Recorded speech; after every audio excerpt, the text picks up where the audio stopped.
Hello again, everybody. This is John back with a second part of this two-part video about the Show Me Showdown Major. In this part, we're going to discuss my performance, round by round, what I played against, how it went, what the decisions I made were, and when we're going to go through and discuss some overall impressions, as well as my review of the event itself. This should be a shorter video this time, less speculation this time, since all I'm doing is relaying what actually happened, and should be just my experience and how it all went. Up first, this was the first mission. Round one, mission C, Lynchman Tipping Point. I went up against a Dark Angels player, fairly conventional Wrath of the Rock list. He had the Fights First Inner Circle Companions brick. He had the Stern Guard unit. He had the Lion, etc. We executed our pretty standard game plan, putting Mr. Demon Prince out in the middle fairly early, getting this objective with an early sticky, getting some spawn out in this general area, and holding Karn in this general area for hit, go, turn, push. He did make a couple small mistakes. I think this was a not quite as experienced player, kind of a case where he didn't quite know what the matchup looked like or how it was going to play out. He did end up trying to throw the Lion directly into my Demon Prince, which I then heroicked some 8-pound, including the Slaughterbound, into him. My logic being that he can maybe get one, but not both, and I should just pick up the Lion with whatever is left, or at the very least keep him there so he can't go and run away, and we can get him in the next turn. Because the Lion is a fairly significant asset. I'll use a lot of my opponent's ability to teleport around the board and actually do anything. Dark Angels, in general, Wrath of the Rock is quite slow, so being able to take away that one piece was quite a big deal. As it happened, he tried to split the difference and use his sweep attack, and put some damage into each, trusting his 3-up invulnerable a little bit too much, got killed right back. From that point, the game was basically over for him. I had stickied his expansion with some spawn, getting shot off of it. He had to commit his Deathwing Knights from reserve into it. Karn went and just picked that unit up. Very comfortable win. Not really a too stressful of a game. More a matter of just executing what we like to do and playing our game. We ended up with a 96-38 victory in this one, which was quite good. I was quite happy with that as an opener. Up next, we had Tyranids. This was Scorched Earth. My opponent was bringing about 40-some Gaunts, and then he had 3 bricks of Gene Stealers with the Broodlord, 2 Lictors, 2 Exocrines, a Tyrannofex, the obligatory Biovore, Biovore. And the way he was setting up his game made it very clear to me that he was not interested in getting a lot of kills. He was not interested in playing a lot of trade game, per se. He was mostly interested in just out-OCing me and denying me a lot of points and hoping that I could not go through his units very quickly. What ended up happening is I took that as a personal challenge and said, okay, that's fine. I will just kill your army and ignore the points for the first 3 turns. This being Scorched Earth, there's a huge opportunity going second. I did go first, but there's a huge opportunity in the later part of the game to rack up a ton of primary all at once, and that is basically how the game went. I sent Spawn on up to advance and charge, got lucky on the advance rolls, got a charge into a Lictor here and a Lictor here, and killed them both. I was quite happy with that. We were able to pick up both Lictors in turn 1 and deny a lot of his opportunity to score any secondary whatsoever. From that point on, basically the only things he has that can hurt me are the Exocrines, which are slow. They don't move very fast. They're a known quantity, and I can move around where their threat is, and the Gene Stealer bricks. So from there, it was basically a matter of forcing him to put his Gene Stealer bricks into things that he wasn't going to get value out of. He put them into Exalted here at one point. He put another one into the Rhino here. I rolled another good advance to get out of it at one point. I think I started my spawn up here, kills the spawn, flips the point, got greedy, tried to throw his Gene Stealer brick at my Rhino that was staged here. Didn't have enough models left to get the wrap. Didn't kill it right away. The Rhino fought back. I actually did spend to put +1 AP on the Rhino, which was hilarious. Or no, not +1 AP. I believe it was when we killed the Lictor. I got an extra blessing, and it was sustained. It wasn't +1 AP, it was sustained. And that actually picked up a couple Gene Stealers and made it so he could not get quite the wrap that he wanted to. So then I disembarked, moved him over, picked up a bunch of stuff over here. I had 8 pounds and such staged here. He dropped in his hyper-adaptive Raveners after things had sort of cleared out on this side to try and snag my home and force a recommitment. I had kept my Slaughterbound, Rapid Ingress him 6 inches off the edge of the table. They did not make their charge. Even with a reroll, he just walked up and picked them up. And by the end of the game, I basically picked up everything except his last little brick of Gene Stealers here, got multiple charges into those, flipped his home objective, effectively tabled him by the end of turn 3, and we scored a very comfortable 92-37. So that was day 1. Very, very successful day 1. Kind of got fed 2 matchups that were very favorable for me. Very positive matchups, both in the level of player skill and what my opponent brought. Then we go to round 3, and this is sort of where the wheels started to come off a little bit. I did lose this game. Bear in mind as well that this is in supply, so instead of this objective here, you have 1 objective here, you have 1 objective here. Opponent pushed up his, this was interesting, he was playing Dark Angels again, but he was playing Vanguard, which gives him the opportunity to do some additional uppy downy, and gives him stealth beyond range, which is kind of whatever. This is in a matchup where I expect to get a lot of value out of my Forge Fiends. You want some, but you're not going to get, they're not going to be the existential threat that they might be in other matchups. So he had his Inner Circle companions with Judiciary up here, pushed them up early, gave them the enhancement to scout them, so he did, and put them right here. I had the option to sort of maybe deny that scout. I opted against that and chose to put my Goremongers on this side, which worked. I believe my opponent did go first in this one, and we ended up having a very aggressive trading game. There were some incidences where I picked up a couple things, maybe with less effort than he expected me to, and we get to a point at about turn 3. He's down to Mr. the Lion and his Combi Lieutenant, and my opponent has a single scout model right about here, his whole brick of Inner Circle Task Force, and the Stern Guard unit. And what had happened a minute ago was I put my Demon Prince into a Land Speeder, picked up the Land Speeder. He then fired the Stern Guard brick into the Demon Prince. Now, I was happy to give him the Demon Prince at that point in the game because I still had a Forge Fiend here, a Forge Fiend here, and I had my big unit of Exalted plus Slaughterbound right here, ready to go into the Lion. I had touched Lion with Slaughterbound, so he wasn't going anywhere. And it kind of started to come off here.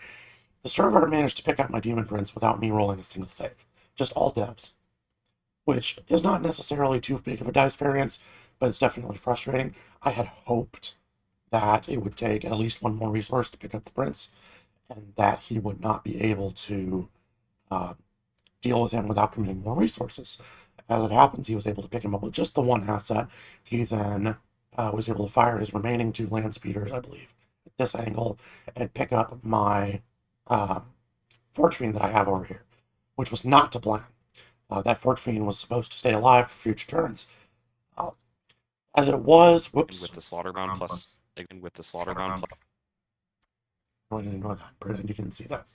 As it happened, he just didn't. He got more kills onto the Demon Prince than I expected him to. And I did get to sticky that point. It didn't end up being super big, but I really needed that defensive asset. So in my following turn, I went and picked up some reroll charges, and I had sustained hits for my blessings. So I throw the entire unit over here. Karn's unit was somewhere central, so they advance and charge, go and string out basically along this line. Some of them tagging the land speeder over here. Karn and the Eviscerators touching the lion. My Exalted go and charge the lion and get him in combat here. Over here, I push up the Rhino that had Karn in it all the way up here. I go with the, he's up here to hold the point. I go with the Forge Fiend, kind of sort of almost around the corner here. And then I set up a unit of regular 8-pound out just past him. And so at this point, I'm trying to set up a slingshot. What I'm trying to do is set up so that I can essentially force his decision-making process, right? Because I have 6-inch pylon consolidate. My intention is to charge with the Forge Fiend. And with the Slaughterbound plus Exalted. This is raging. I gotta stop doing that. The intention was to basically take the scout, charge it with the regular 8-pound, right? And get them all in a place where basically they can go and pile into my opponent after I tank shock the scout here. And then that gives my opponent a choice, is they're not going to get their fights first over here. I can tell them that ahead of time. He's going to have to use his fights first here. He's going to go into either the Karn Brick or he's going to go into the 8-pound. I expected him to go into the Karn Brick because the Karn Brick is allowed to fight. There's a chance that it just gets the Demon Prince as well as whatever stuff other is tagged over here. And with Invulns, he might not actually kill the Slaughterbound and Exalted. What ended up happening is I failed 2 6-inch charges over here, did not get to use my tank shock. My regular 8-pound had to allocate their attacks. 2 of the unit had to attack the scout by himself. I was able to get 1 of them into the unit. So we did not pick up the whole unit over here. He did opt to fight first over here. Picks up almost everything except for Karn and the 2 Eviscerators. And he leaves Exalted. So now we get to use the Kleb. And with the Slaughterbound plus Exalted and Karn plus 10, the lion's just gone. Right? He gets to pick one of the 2 problems. Try.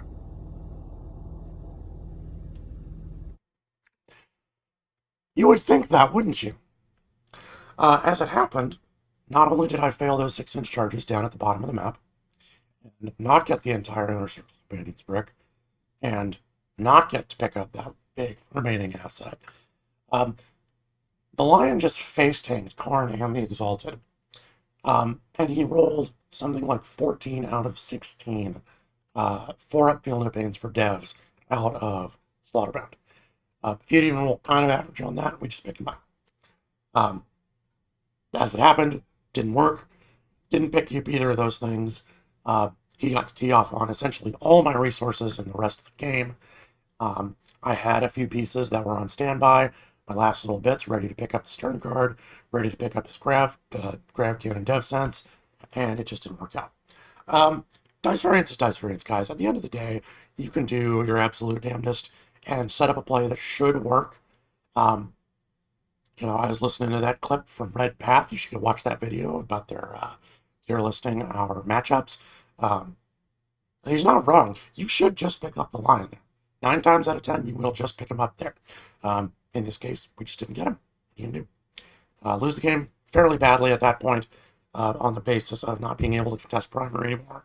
Lose the game 98 to 61. It was a great opponent, great game.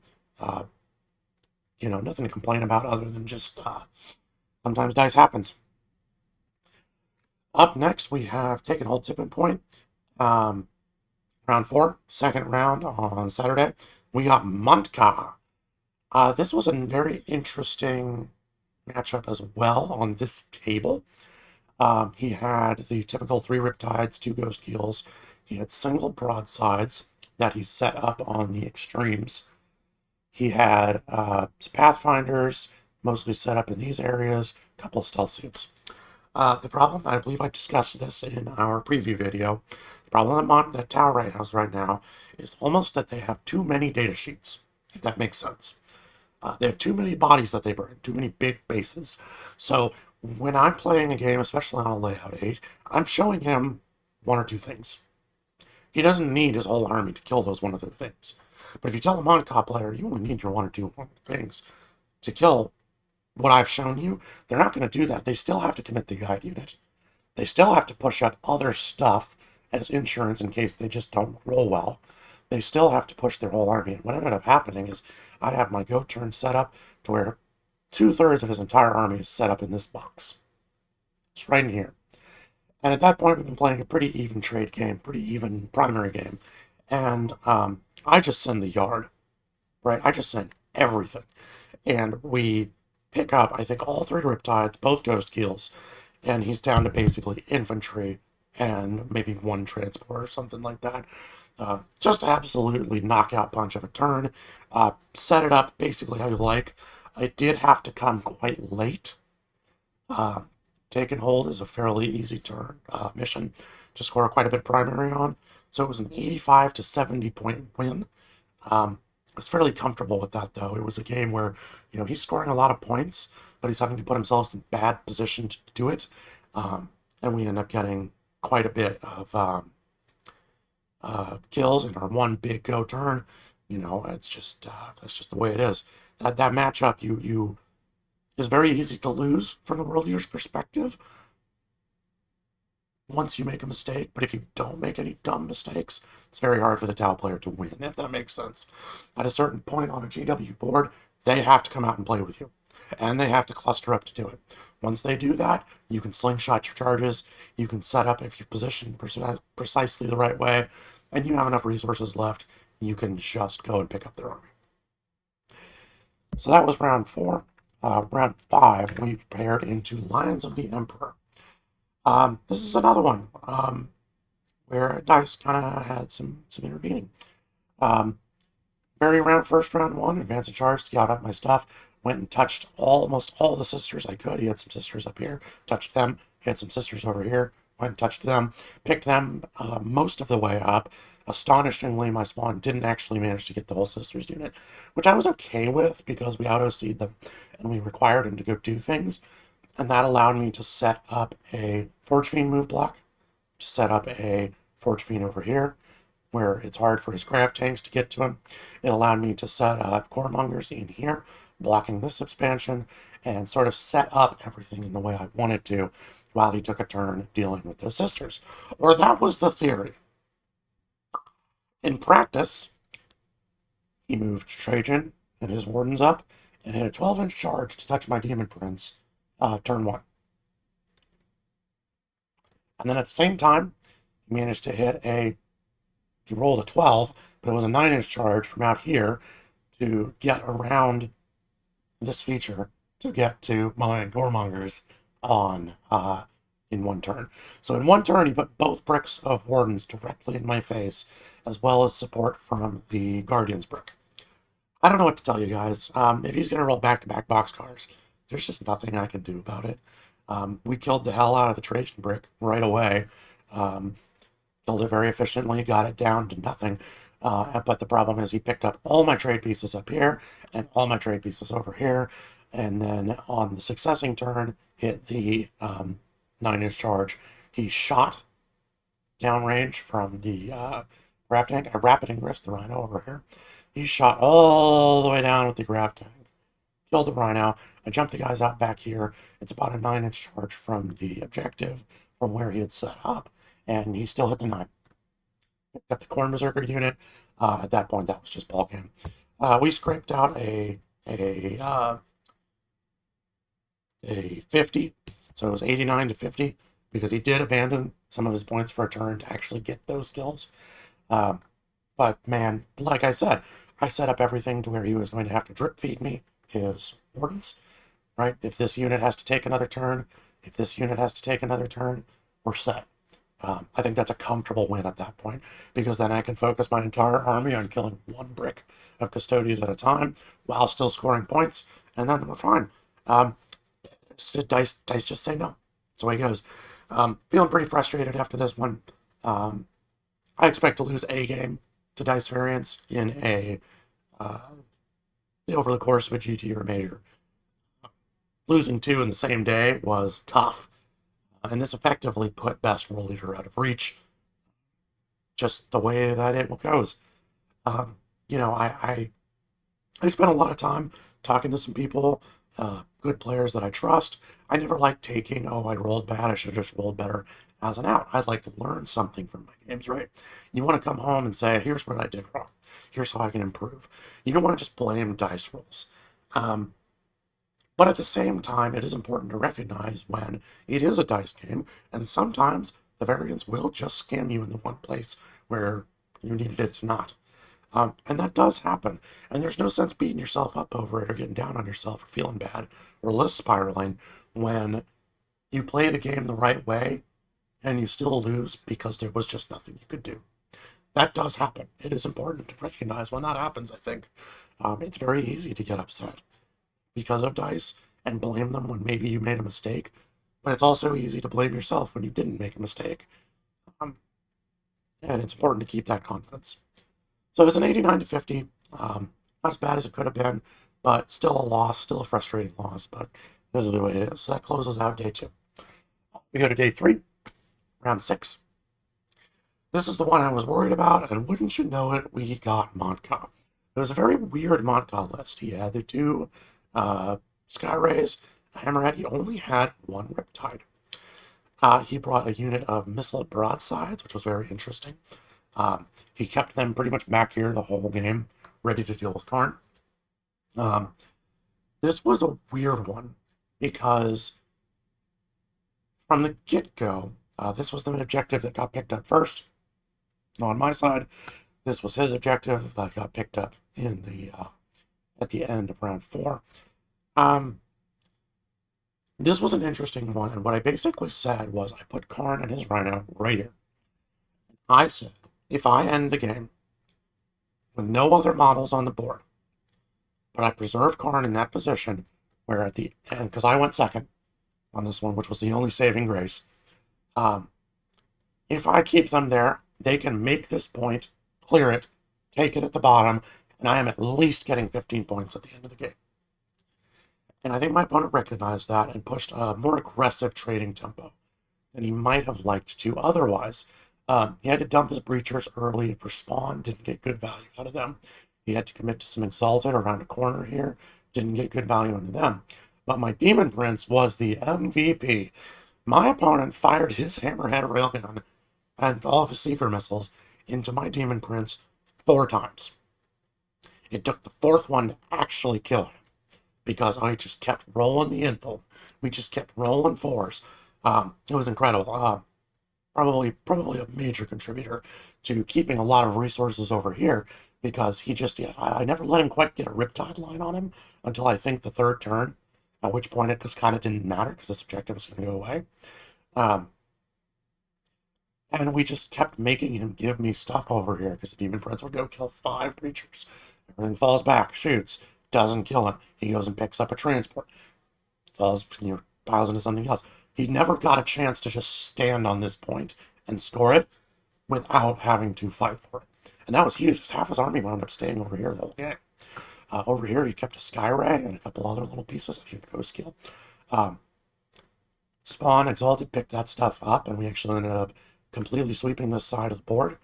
And then in round 4, I believe, we actually did send Karn early because I could see that he was kind of getting tempoed out. And so I wanted to keep pushing that. So what ended up happening was we ended up holding a Forge Fiend, and all 10 Jackals made the long and arduous journey by this point to come and just stand on this point and stick it. And the Karn Brick managed to charge a transport that he had here. The Exalted charged, killed it, he piled into the Breachers that jumped out, killed them, went and touched his stealth suits that he had. His turn, he fell them back, lost one to the Desperate Escape, kept one alive. He even re-rolled that to try and fail the Desperate because as soon as he fired his missile sides into it, pop the Blood Surge, go touch them, bulk him. That was it. As soon as I had 2 units in his deployment zone and most of his resources were still over here, having just barely gotten to the Demon Prince down. And I have command position on this. that was pretty much it. And he basically at that point was like, you won this game. It's okay. So that was an 85-48. Kind of a really weird game. Very fun game. It was a game where the dice variance really went crazy in both directions. My Demon Prince probably should have been dead a whole turn earlier. At the same time, he failed some early charges into stealth suits and pathfinders on this side. That would have gotten me some extra points. Just the way it goes. It was a very, very, very fun game. But an exhausting game. And to be clear, this is only the second 7-round event I've ever been to. So I was feeling pretty tired at this point. So our final match, round 7, was into Warhorde. This was an interesting Warhorde list. It had the obligatory gas, 20 boys, Pain Boy. And then he had 2 trucks. One of them had just boys in it. One of them had knobs.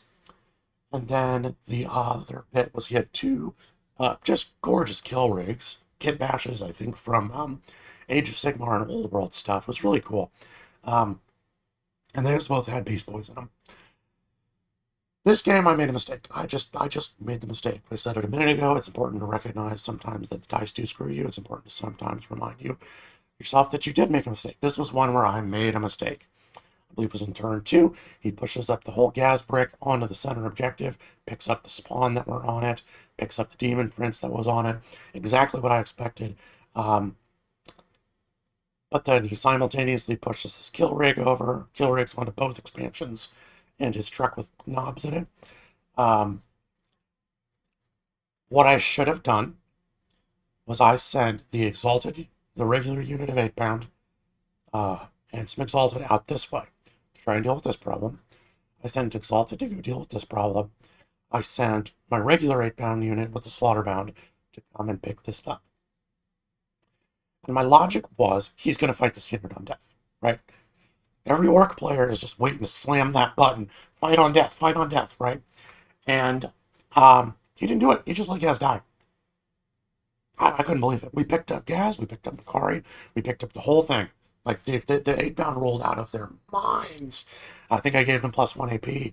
The Slaughterbound went and rolled like 8 devs or something like that. It was ridiculous. We had our sus lethal up, everything. And he just let him die, and I was stunned. I couldn't believe it. And then he popped the interrupt.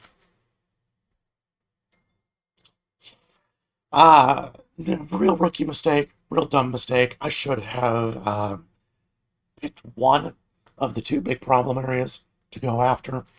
I assumed he'd pop the fight on death. I was happy to trade this unit away to get rid of the gas brick. What ended up happening was he kept some unit of I think it was like remnant of his commandos, just barely back on the objective just to deny it.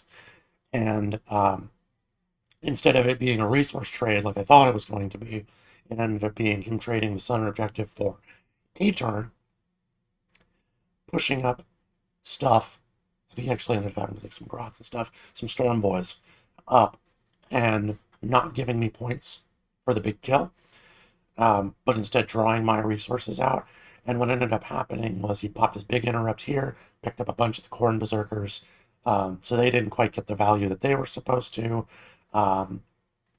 Shot this unit, wore this unit down, just auto-seed him. I just misplayed the tempo of that game.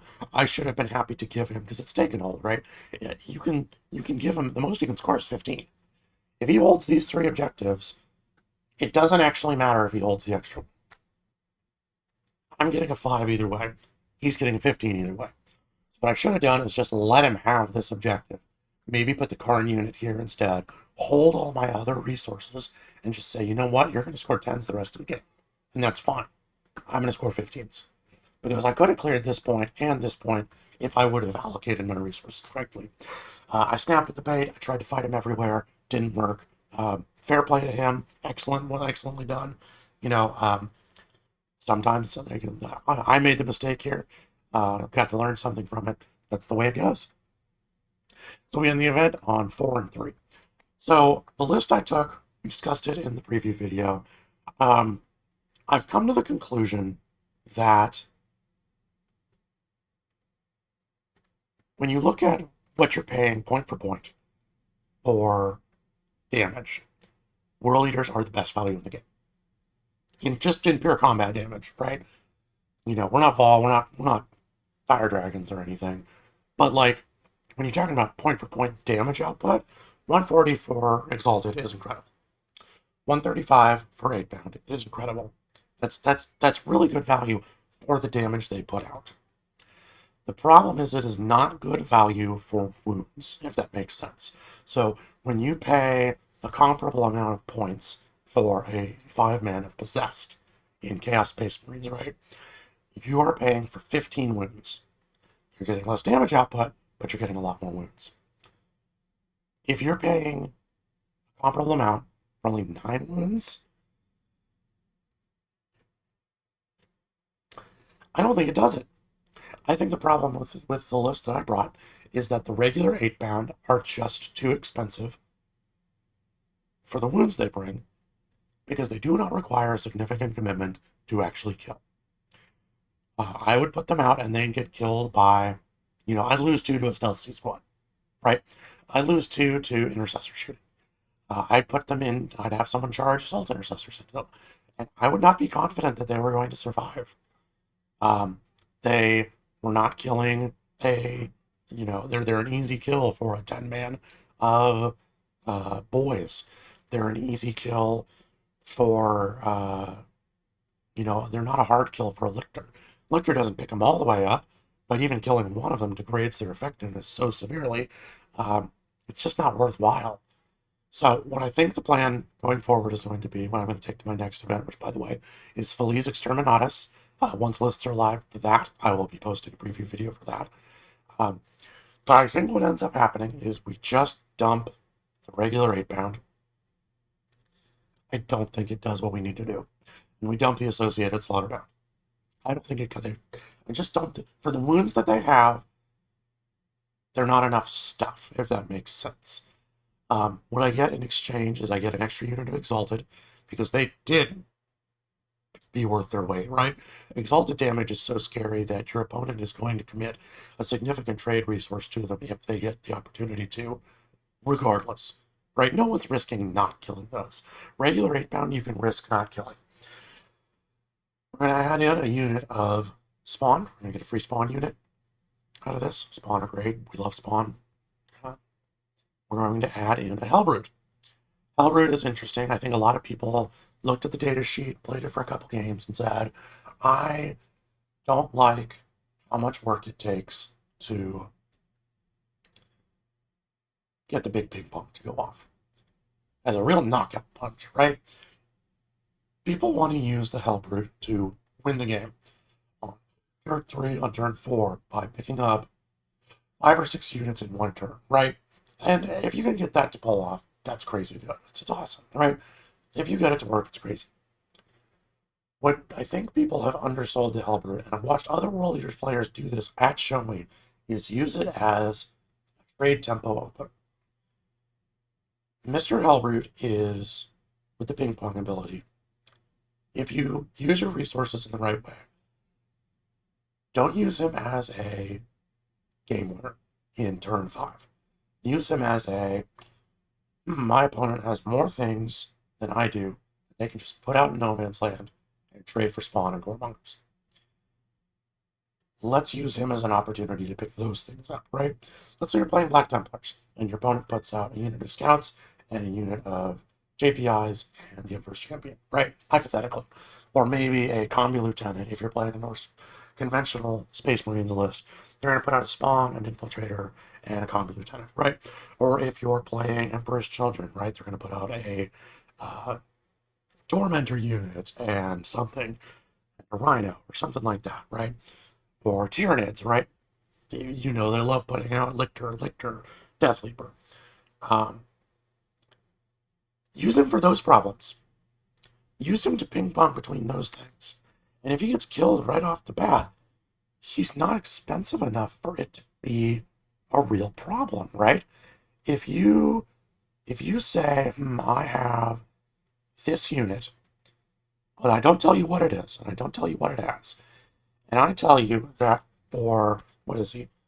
That for 120 points, I can give you a data sheet that can clear out your opponent's unit of JPIs and a Kami Lieutenant and go touch another thing. 120 points. That's a great trade. That's one of the only places world leaders get to trade up, right? Spawner 80 points. Not a lot of 80-point skirmish units you can put them out into and get, multiple units of value out of it. But if you pick up a 70-point scout unit, a 70-point Kami Lieutenant, and even if you only get half of a 90-point JPI unit out of him, that's really good value. So I think the play, maybe instead of using Hellbrute as a just go out and win the game tool, is maybe treat him as a trade resource. Point for point, 30 points more than Spawn. But you can throw him into a Invictor Warsuit. You can throw him into a Nemesis Dreadnought, right? You can throw him into a with the right combinations, right? With the hammer on him, you can throw him into an Armiger or a War Dog, and he can just pick it up. So I think that's the change I make. Part of it has to do with where the current meta is. When we lived in Death Guard land, when we lived in Night World, the regular 8-pound did have value because the strength 10 attacks did actually mean something. I'm not sure we're in that place anymore. So I think the adjustment to make is this. I've got a couple games down with this. We'll talk about it more when I do my Feliz video. But that's basically what I'm thinking. That's what I think I pivot to next time. Especially with maybe a more favorable, less goofy format. So my big takeaways. The big one was that I goofed into the melee mirror twice. One of them was dice, one of them was not. Dice are dice. We talked about that. The melee mirror game into the orcs matchup. Losing that just stings. That's the game you should win. All three of the games I lost were games I should have won. Two of them were dice games. One of them I think I even marked as this is an easy game. And then, sometimes your opponent just rolls, back-to-back boxcars on the charges. That's the way it goes. Such is life. Layout 3, I said Layout 3 was going to be a disaster. I scammed my way out of it by getting to play Monka at a tempo that they could not sustain. So I didn't lose the Layout 3 sweeping engagement in the supplies matchup that I expected to lose. But that's fine. I'm glad I was able to pull that one out because I did prep for it. I did work on that build, on that layout and that mission. And so being able to sort of identify, here's a means by which if I keep this unit alive, I just win game. And that was good. So we did get that. We did get through that. We exceeded expectations there. If we were below expectations on the melee mirror, we exceeded expectations here. Eldar had a rough event.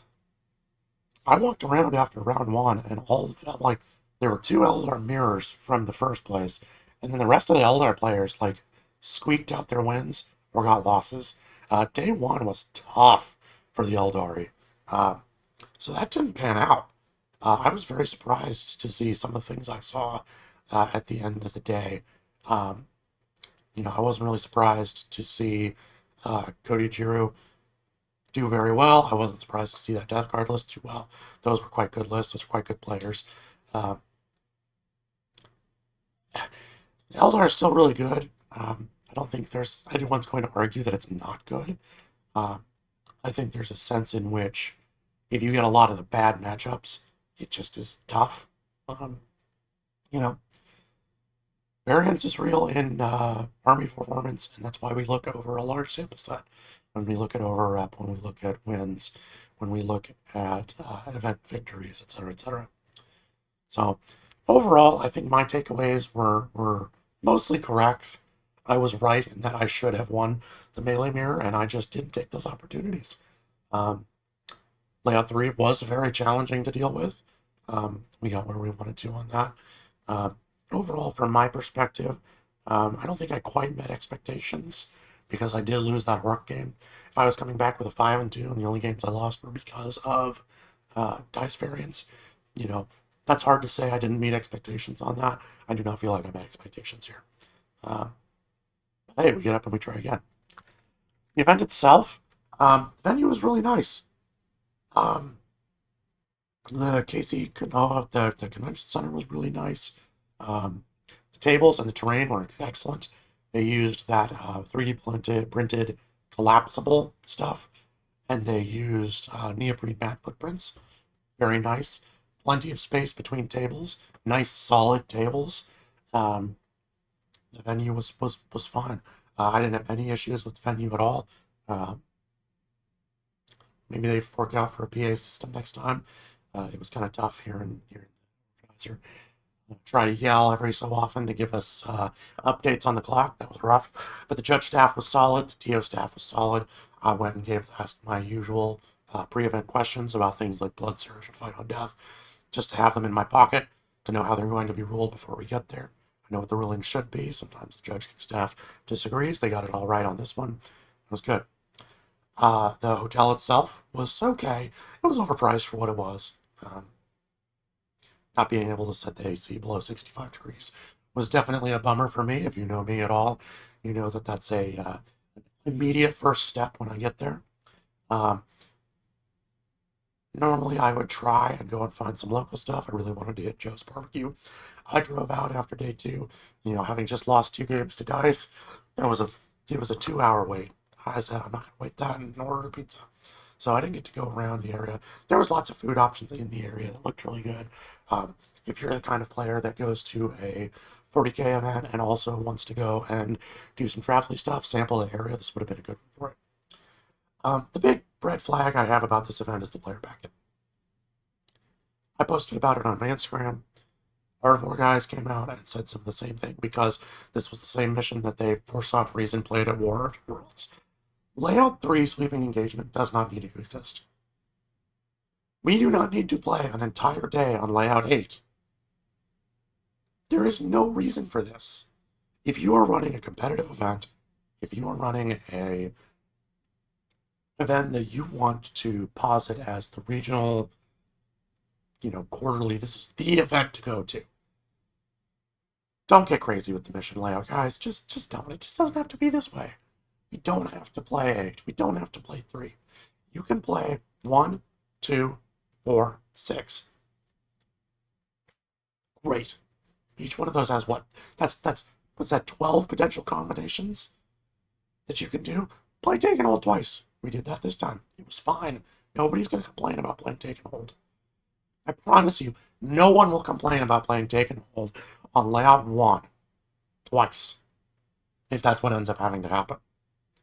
Just don't throw these curveballs. I just don't understand why we feel that's necessary. It messes with the event in a way that skews it towards particular armies and particular players.